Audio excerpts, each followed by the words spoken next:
obviously, there's already a ton of notes on this, and you can see I've just started adding notes in my horrible handwriting.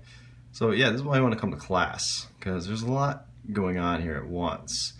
And when you're first starting with all this, you got to remember it's not all these pieces you have to put together at once. It's simply just think about decompression. We're opening up all the joints. We're stacking ear, shoulder, hip, heel. That's all you're focusing on. Then you're adding little things as you go along that are going to help. Like, okay, maybe we need to remove some of this neck extension.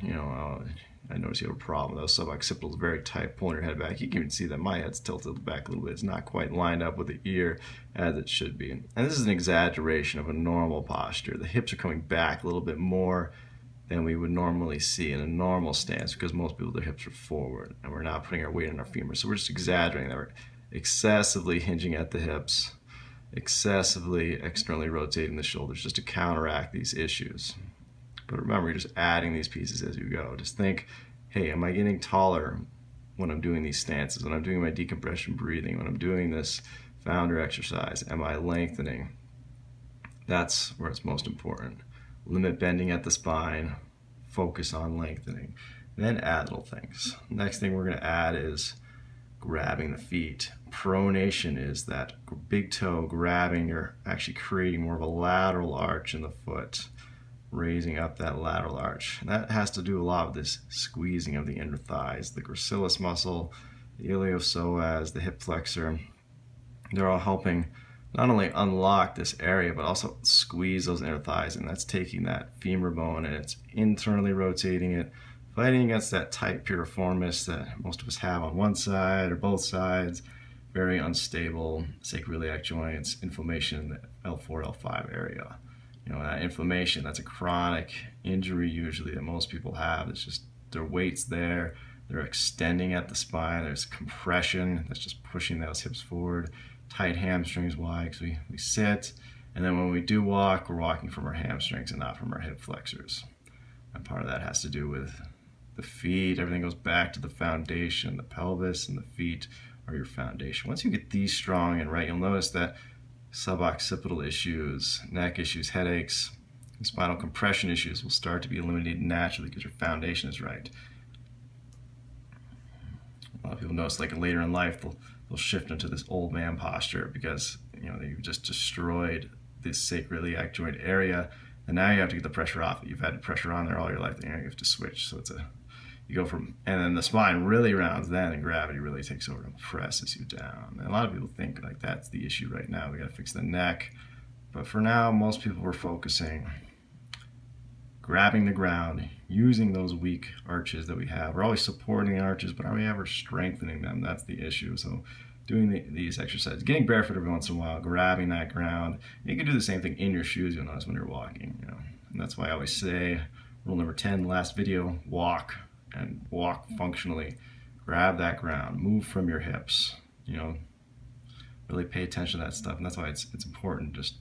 It's really good for stress too. Just getting out and you're focusing on your posture. And there's a lot of benefits there.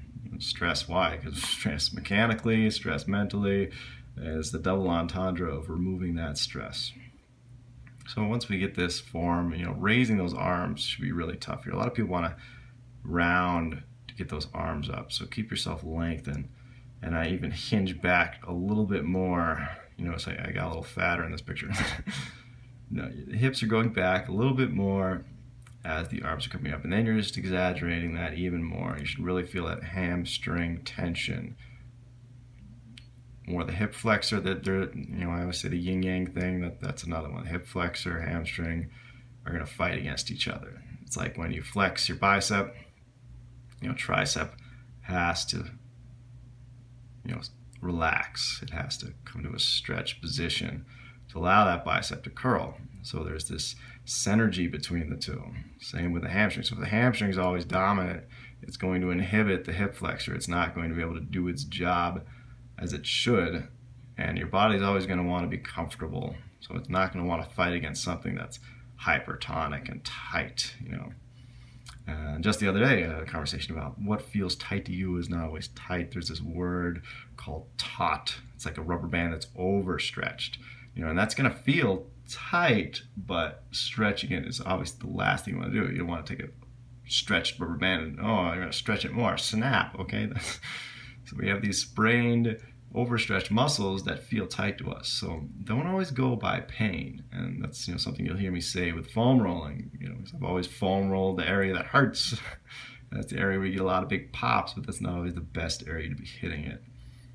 Okay. Overall, I think we foam roll a little too much. We want to do a little more straight, because foam rolling it's just like chiropractic. If you're getting adjusted all the time, and then you're going to go mobilize some more, we have this mobilization, it's an addiction.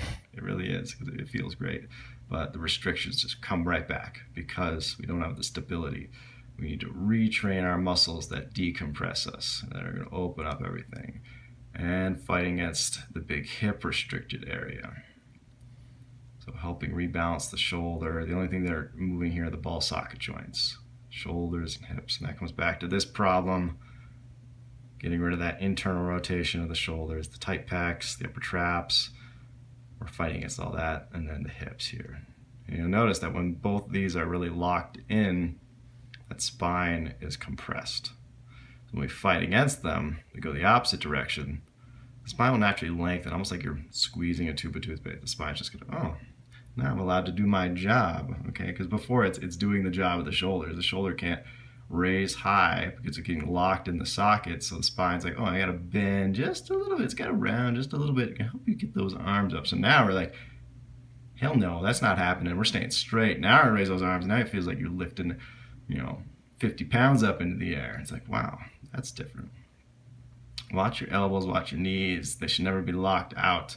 Even here, like, it's pretty close, Nate, but it's almost impossible for me to get those to lock all the way out without me cheating somewhere, without bending. That's why we take this stance, the arrows, we're progressing. So I'm holding this decompression stance the whole time. And you're getting a lot done in a tiny amount of time. You do this for a minute after your adjustment every time, that's a great way to start.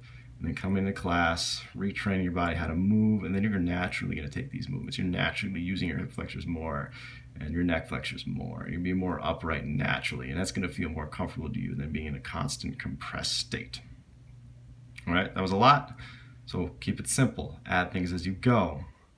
Come to class more and more, because it's going to take some time to add all these little things. And honestly, I keep writing all day. I can cover this with ink, just because I'm doing this so long. There's so many little things, and the little things you'll add as you get going. So hang in there, keep adding. This is definitely worth the time to learn. It's just as important as chiropractic to me when you hit that chronic stage. And it made the big difference for me, and I know it will for you.